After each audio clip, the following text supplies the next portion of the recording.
Welcome to the How's Mat it Radio. going? Who's this? This is Russell Davis. How you doing, sir? Oh, hey, Russell. Sorry about that. We're just having some technical difficulties right now. Tech is the actual host. I'm one of the co-hosts going on. So, anyway, we're supposed to have you on. I don't think we're supposed to bring up this early, but you're here now. So, why don't we just go ahead and just get to the most important stuff and get that out the way? Why don't you tell us a little bit more about where you come from? Yeah. Do you want me to call back in? If it's easier on you, it's not a problem for me, my friend. Oh, no, it's fine. You're in right now. We're just having there's just some lag on it, but everything's working okay. We can just go in and just go ahead and get the interview started. Yeah, you bet. So, I'm sorry, what were you asking? Well, why don't you just go ahead and just give an introduction to the fans out there about, exactly what kind of stuff it is that you do, because not everyone has Spike TV. Yeah, so, hopefully I'm not limited to what I do just on Spike TV. Of course, just to get started. Luckily, my name's Russell Davis, and I am a barman. I am the president of Unlimited Liabilities, which is a bar consulting company that operates internationally. I also am one of the old co-stars of Spike TV's Bar Rescue. I don't currently film with them anymore, but got some other stuff going on that's in the works, so stay tuned. I'm the co-host of the Road Rash podcast, the CEO also of Cocktails and Dreams Incorporated, and a variety of other things as well. I was the 2012 Bartender of the Year for Nightclub Bar Awards, and I'm just hopefully just a normal guy. That's pretty interesting. So exactly how were you able to score the TV deal? Did they approach you, or did you approach them? They approached me. I had already been getting quite a bit of recognition, luckily, for my work in the bar industry, and I had been ranked in 2010, 2011, one of the top 3 in the country with the Nightclub Bar Awards for Bartender of the Year, and then in 2012 I won it when I was actually at a bar that was called Rick House in San Francisco, and I was one of the main bartenders on a bar staff that won the top high-volume cocktail bar internationally for the Cocktail Spirited Awards. And at the same time, I leveraged all of that into a consulting project for the Ice Cream Bar and Soda Fountain in San Francisco.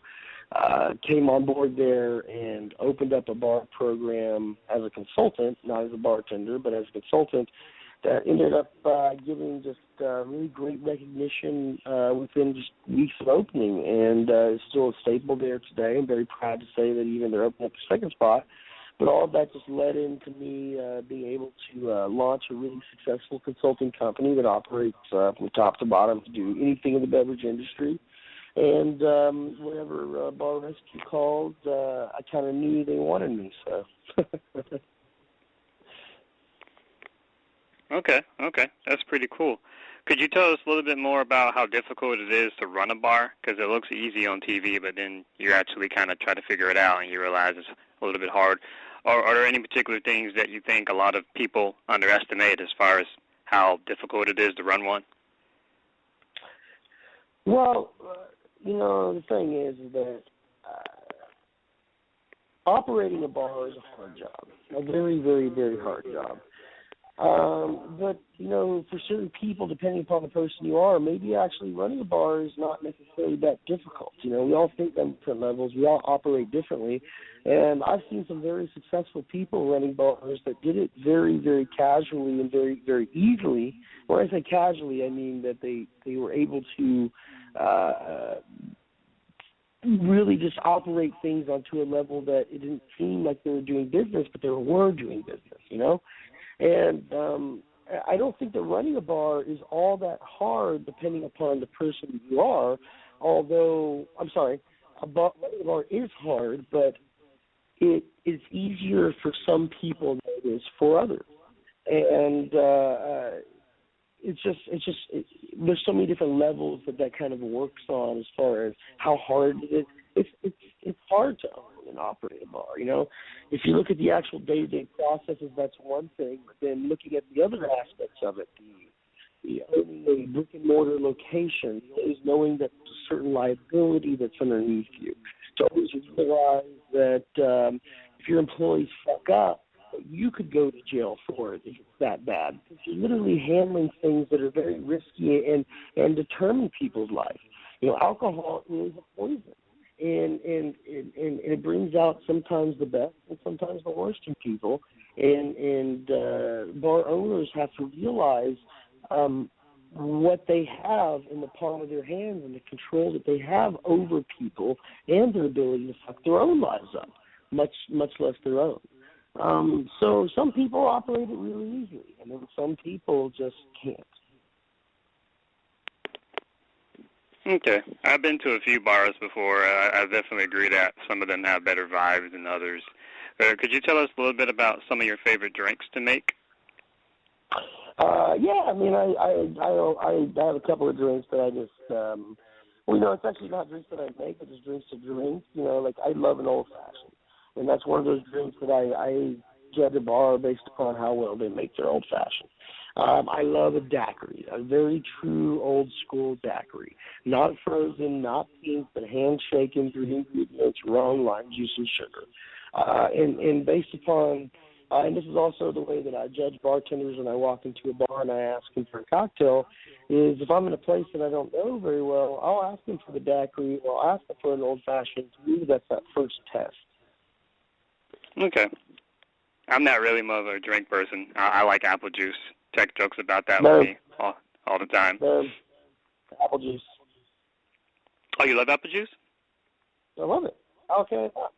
Yeah. I like to experiment with different apple juice. So the ice cream bar in South Florida, I'm not just an alcohol guy. I'm just a beverage guy, drinking culture. So, it doesn't have to be alcoholic for me to really enjoy it. And if you look at the ice cream bar and soda fountain, they didn't even have their liquor license when I opened it up. I had to create a gigantic beverage program that included 70 some odd tinctures, 18 extracts, 18 syrups, 36 different extracts, and literally create an entire bar program for a soda fountain that was non-alcoholic. So to me, that was kind of a challenge and kind of cool. So, so I don't want to scare you away to make you think that I'm regulated or limited to working with alcohol. I respect and love beverage culture and drinking, whether it's alcoholic or not. I just have this passion for it, even if it's apple juice. That's fine. Can you tell us a little bit about some of the stuff that you do to perhaps keep the bar clean? Like, I know everyone has their own system of cleaning. Some people do it by a shift or by an hour or at the end of the day. What's your preferred method on keeping everything as clean as possible for customers or guests that come in? If you lean, you got time to clean. That's it. Pretty simple enough. I was expecting like something complicated, but that works too. Okay, what about, is there anything else that outside of the bar stuff, because I know Tech told me that there were some other things you wanted to talk about, outside of the Spike and the TV show. Like, was there any personal hobbies of yours that you like to do when, you're doing some downtime that doesn't involve the bar? I actually don't work in a bar anymore. I haven't bartended in like 3 years, so I'm a consultant. I'm on the road like 52 weeks out of the year, traveling around the world. So if I'm not like on project or filming, I am like researching and discovering long lost beverage culture. And I did 4.5 months to 5 months in Costa Rica, in Central America, recently just researching that kind of stuff. I just like to think that I live what I breathe, and I breathe what I live, and to me, all I want to do is once I die, to bring drinking culture and the passion that I have for it. I want to catalog it, and I want to bring it to the mainstream, and I want to be a figurehead for whatever fight that I'm fighting. And I've got my own hobbies, but the hobbies that sometimes get very much pushed to the back of the the schedule almost always. But right now, I realize my abilities and my velocity and my momentum, and I realize what I need to do for the world. And I'm just setting aside everything until after I'm 40. And I'll take all those hobbies back up. I'll start playing guitar again. I'll start doing all those things. But right now, I got a bigger fight to fight for the world. Okay. That's pretty cool. Some of the hobbies that I do usually involve a lot of nerdy stuff, like watching anime, watching or reading comic books. That's my main pastime nowadays. So have you seen the comic book? Have you seen the comic book art that's about to be released for the podcast? Because that's I used to be a comic book nerd back in the day. Do you watch any of the shows on TV? Like Gotham or Supergirl or anything like that? I usually DVR. Not anymore. And I was never a DC guy though. I was a Marvel Comics guy. So back in the day, back when I was growing up, I even remember writing a fan mail to Stan Lee when I was like 10 years old because I loved Stan Lee. And I love the heroes of the Marvel universe. They all had a fatal flaw. And I used to dress up as Cyclops and go to comic book conventions dressed up as that X-Man. And I absolutely love comics. And comics is actually what gave me a lot of confidence growing up so that I could even step behind the bar as an adult. And that's so cool to hear you say that. The Road Rash podcast, one of the main things that we're doing is we're releasing a comic book. So the Road Rash podcast that I'm doing with Chef Duffy is basically the premise is during travel. And we're telling you all of our stories, everything that we experience between those three. And we releasing that every week. And at the end of the month, we have a comic book that's being produced. That will be the Road Rash comic. And it pretty much recaps the month-long episodes in a visual way. And also we want to break the language barrier of what a podcast capabilities are. And so it'll be translated in 6 different languages and released across the globe. And, that was such a personal, win for me. It's so cool that I just approved the final, drawings of the comic. It literally gets released this week. The first one is the Origins episode, the Origins edition.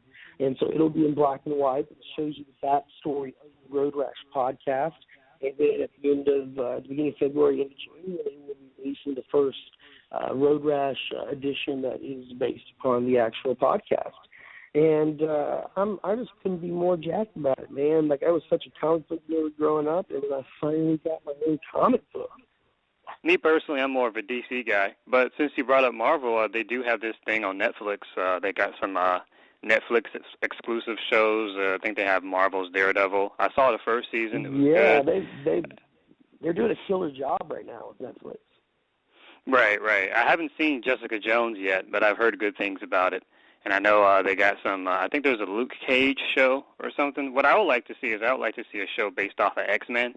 That's really, X-Men and Spider-Man were really the only Marvel things I could really get into. But I was particularly X-Men. I think that would be a really good show. I mean, they have something like Agents of S.H.I.E.L.D. and stuff. So. What a great, group of characters, people, X-Men to me is just an amazing comic book. I just, even hearing someone say the words X-Men makes me just gives me a feeling, Okay, we got some fan questions coming in, so things can be a little bit more smoother. Here's the first question we have for you, Davis. This question is about your thoughts on the change on the Coke and Jack change.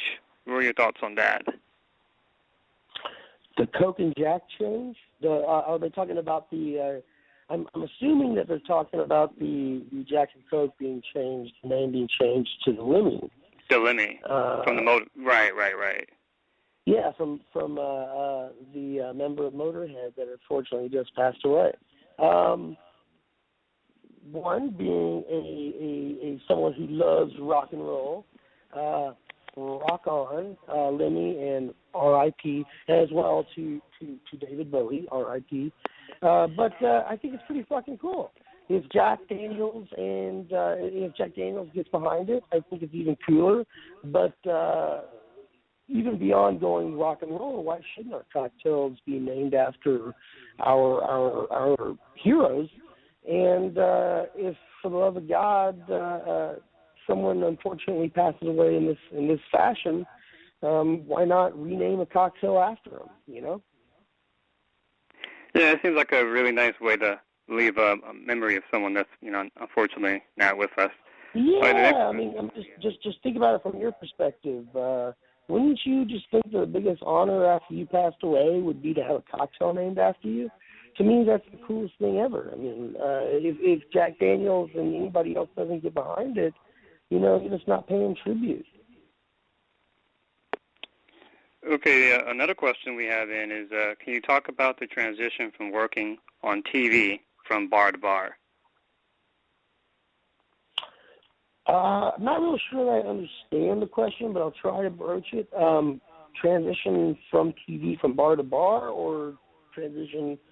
Well, I'm assuming that they're asking the transition from being behind the bar to TV. I luckily had a soft transition to an extent because I was already doing stuff in the media, and I was leaving behind the bar. So it's interesting because now I loved bartending, and I still do, and I miss it. But unfortunately, it's not the same beast for me anymore. I started doing guest bartending appearances even after television, for a while, but then it got so weird and so hard to actually do it. One of the things that made me a great bartender was I was always able to control a crowd. And I was always able to get people amped up and to get people into the showmanship aspect of what I was doing. And the moment that I went on TV and became the commodity more than the bar or the drinks or anything else were, it definitely changed everything. So, now you'll even see me when I walk behind the bar, people start pulling out their cell phones and just like pull the cameras out and just start recording you. And almost like if you look at the faces behind them recording you, they're paying more attention to the screen on their phone recording you as opposed to being involved in what the actual interaction is. And so it kind of took away my ability to be able to control that crowd like I used to be able to, my ability to interact, my ability to really do things.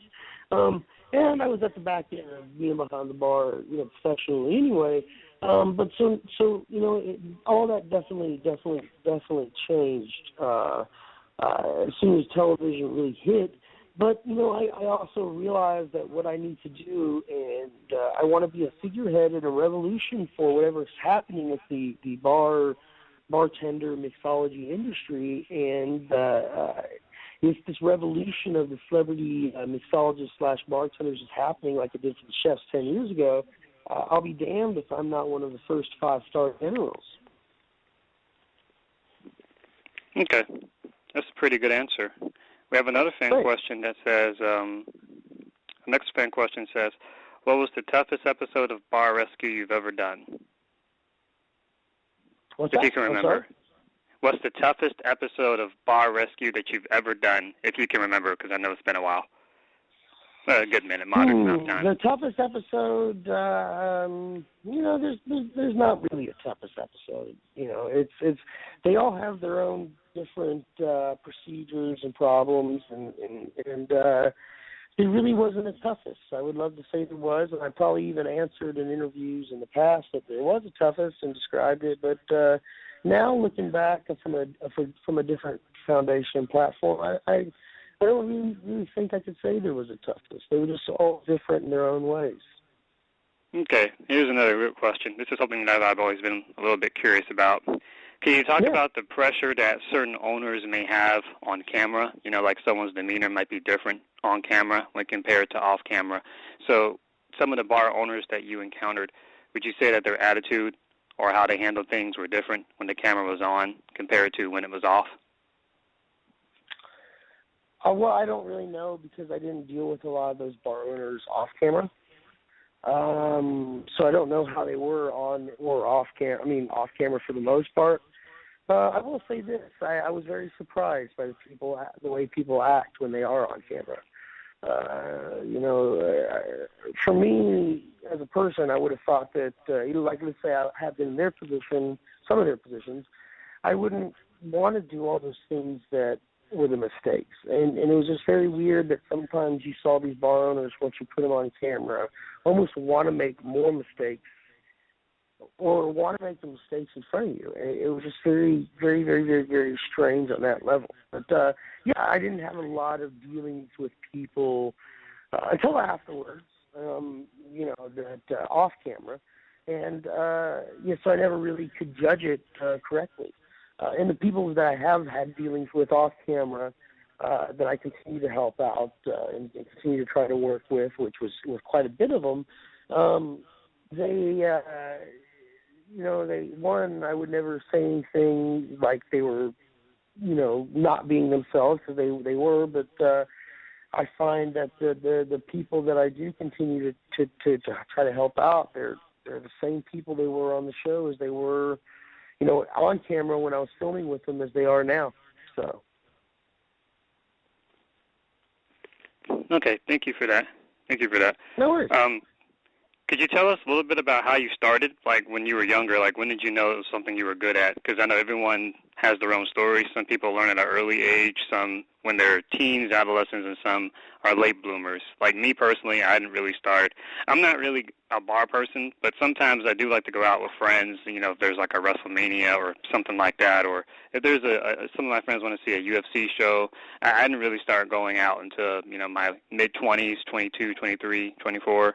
So could you tell us a little bit about, like, when did you know this was going to be something that you were going to be good at? Yeah, I grew up in a dry county in East Texas, so the bar industry was very mystifying to me right off the bat. And, you had to drive like an hour just to buy a beer, from where I'm from. And then my mom's family owned a chain of Mexican food restaurants, and growing up, we would go to these family reunions, and my aunts and uncles and parents, everybody, they would all go sit at the table and get drunk together. And the cousins, we would all like sit at the bar and have, I have little kids, and have these bartenders basically entertain us and make us like non-alcoholic non-alcoholic margaritas and non-alcoholic daiquiris and all this kind of stuff. And it was so much fun. So I was always mystified by the profession and by the industry. And, then I was a very nervous child growing up. I was very nerdy too. And, the first girl I started dating, she showed me the movie Cocktail, and I just fell in love with it. And, there was something about it that Cocktail showed me this, like, I was a theater and dance major when I finally did go to college, but it showed me this I don't know, this version of how the bar really is a stage. And I don't know, I just fell in love with it, and the idea of me bartending through college. So I wanted to be this famous actor, but I always knew that I was going to be a bartender to pay my way through college and do all this. And when I got to University of Texas and was studying theater and dance, even being 18 years old, I got my jobs at the bars, either working security or bar backs or actually bartending. And I was, by my third year, my buddies were graduating, and they were lucky to get jobs at Blockbuster, and I was making really good money bartending, and loved what was going on, and came to this crossroads at one point where I had to basically decide: do I want to continue bartending, or do I want to, and be a professional barman, or do I want to pursue this acting career? And I decided to go with the bar industry. And ironically, I got on television for being a bartender and not an actor. Yeah, it works out like that sometimes. Sometimes karma's just a little weird. Yeah. Were your parents supportive? What's that? Was your family supportive when you started? Oh, yeah. it was never. Luckily, I had a very, very open-minded family to all that. There wasn't any kind of like, especially religious or any kind of like implications as far as that was concerned. So yeah. So that was never ever an issue. So it's very nice to have that. Luckily, Okay. my mom's family's Hispanic and very free-spirited. That's always very helpful when you know that your family is, going to support you regardless of whether things work out or not. I'm pretty sure you've been to many cities. Which city, in your opinion, do you think is really, really cool? Or, no, let me rephrase the question. Is there any particular cities that you've been to or towns that you have a really positive experience when you were working? Yeah, there's a couple of cities that have very much intrigued me, like Prague and that kind of stuff. But, an area of the world that I very much fell in love with was Costa Rica, and in particular La Fortuna, Arenal region. So Arenal is a volcano that's near La Fortuna. And the people there, well, it's interesting because there's just this energy. And they have some of the top hotels in the world there. The only one of the top 5 hotels in the world is located there, and so you have this very remote, very cool spot that is making a lot of money, and people want to come to, and no one can really like understand why. Besides that, there's this energy. There's this energy there, and there's a volcano called Arenal. The reason that the city's called La Fortuna is because there was this giant eruption a few decades ago that destroyed everything around Arenal besides that little city, and that's the reason they renamed it La Fortuna. And I ended up spending weeks there just researching everything, like going into the rainforest every day on horseback and looking at different drinking culture, different techniques, different flavors. And, I can never really explain it, but there's just something magical that's going on there. And there's a ranch there that's on the side of the Arenal volcano called Benedictus, and I'm going to be looking at opening up a project pretty soon out there and want to give back to Costa Rica as much as I feel like it's given me. That's pretty cool. Have you ever been to New Orleans? I've heard a lot of good stories about that place. Oh, New Orleans is one of the best towns in the world, my friend. I used to go there once a year for many years, sometimes twice a year. One of the biggest cocktail conventions ever is there, Tales of the Cocktail. I absolutely love it. I mean, that is that's where the first American cocktail was invented, the Sazerac in 1836. And it's a town that just has such a vibrant lifestyle, such a vibrant culture. They have the oldest bar in the United States is there.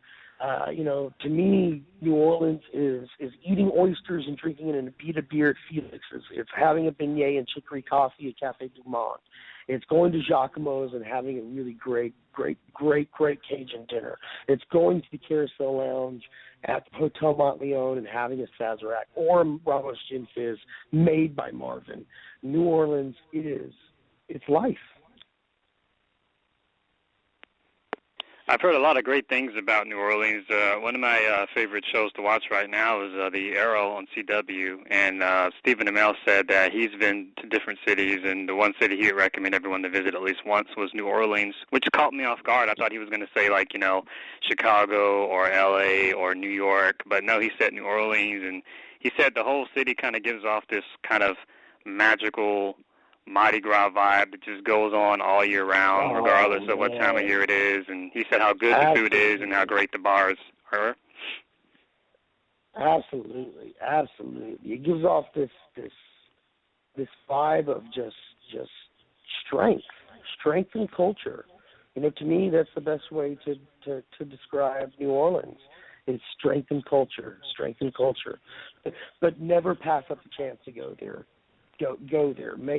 Go out of your way to go there. Okay. It's something that we definitely have to consider. Let's talk a little bit more about some social media related stuff.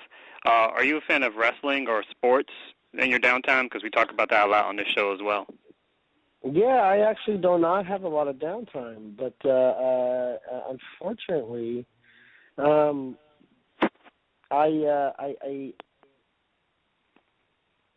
actually don't know.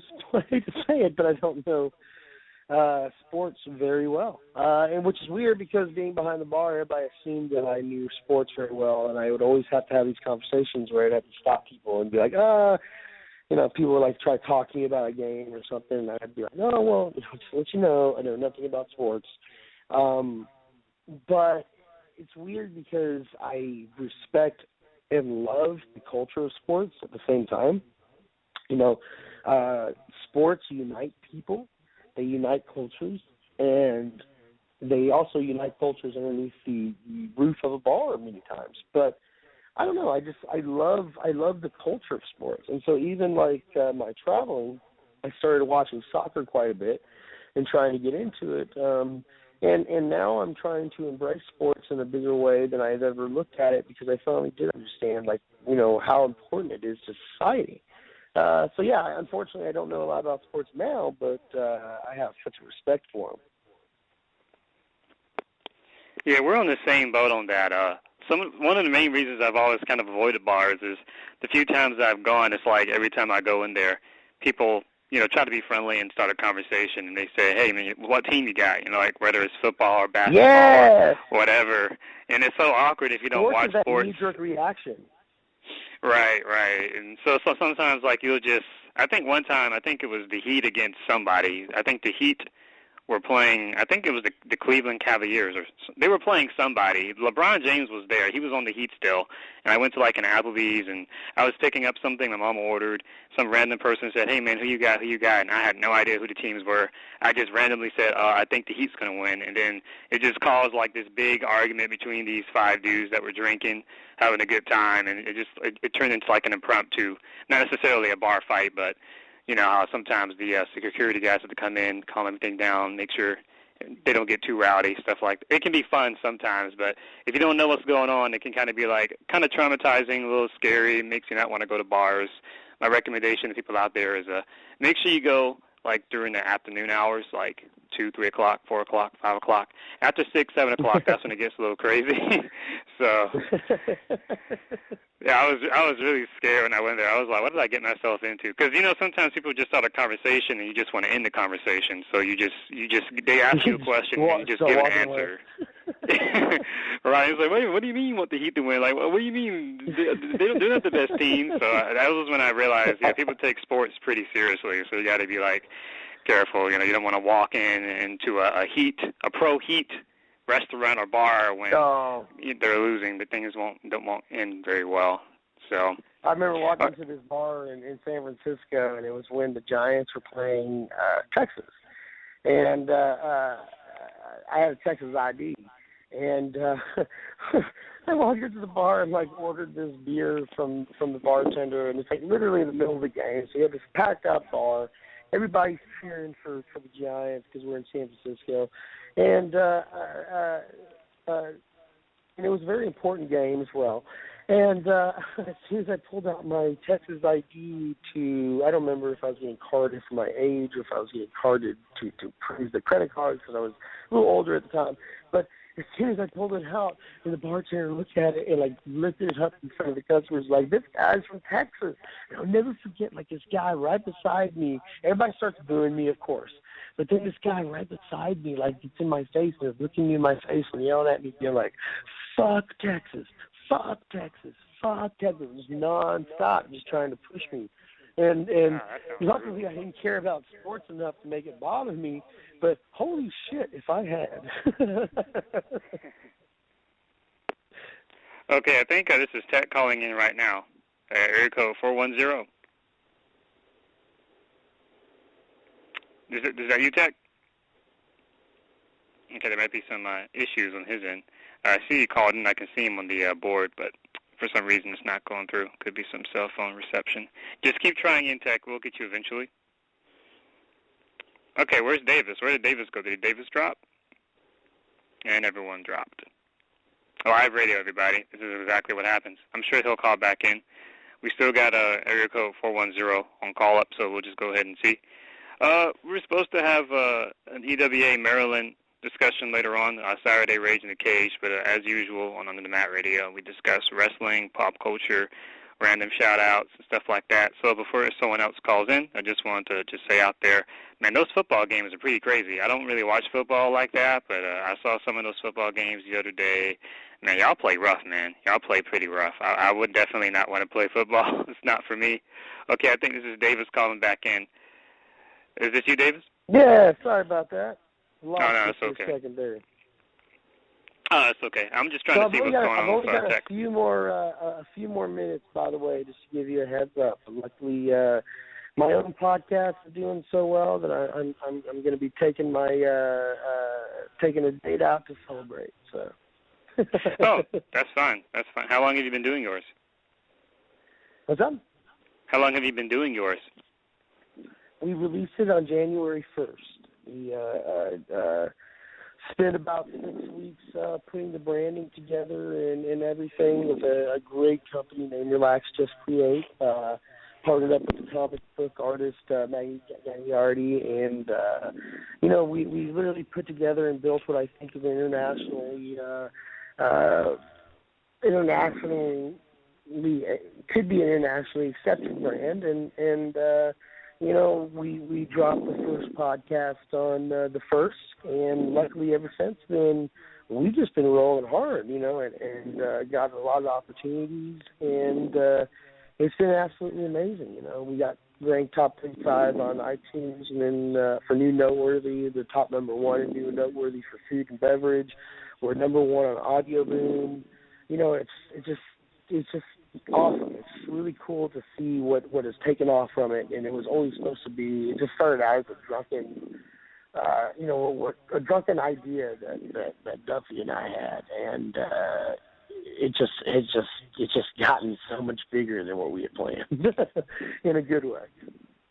That's really good to hear. The toughest part is always starting. All right, he's calling in again. Let's see if Tech can come in. Area code 410. Is this you, Tech?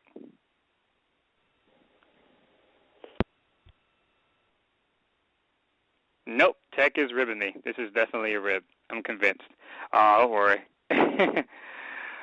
Nice. Do you want to use any of this time to promote and plug your stuff? Well, you just did, but where can people find you, like a website? Yeah, guys, you can find me at unlimitedliabilities.com or on Twitter at Mr. Russell Davis. 2 R's, 2 S's, 2 L's. And you can find me on Instagram for that same handle, and just I promise you, hopefully, if everything goes right, you won't have to look for me too hard. I'll find you. Okay. Was there anything else that you wanted to discuss before we let you go? Because I know you said you were pretty busy. No worries. No. Yeah, I just got to. I got to spread the success. No, not really, man. Just really cool and honored that you guys want to bring me on the podcast, and I say this quite a bit, but I mean it every time. I was just a bartender. I wasn't just a bartender, but I was a bartender, and I'm just still very, very honored by everything that's happening and the fact that you even wanted to talk to me. So thank you so much, my friend. Oh, you're welcome. It was a really great honor to have you, and we would like to have you again. I'll be more prepared next time, so that's my bad. No worries. Don't you worry for a second, man. Sometimes it's more fun when you're not prepared. Oh, okay. Well, it was good having you, and right now we're just going to have a temporary short break. Oh, is this you, Tech? Hey, finally. Hey guys, what's going on? Hey, Tech. All right, so Tech Tech finally took over. Ask him the questions he wanted to ask, Tech. I was just about to try to get Russell in, but I think he just left. Okay. Yeah, that's all fine. Well, guys, live. Do apologize. Was running a little late. Had to take care of some business. Thank you, Toe, for doing such of a great job at taking over right now. What we got on here now? Davis was getting ready to leave. I'm not sure if he's still with us. He Yeah, said he he's was gone. getting ready to go.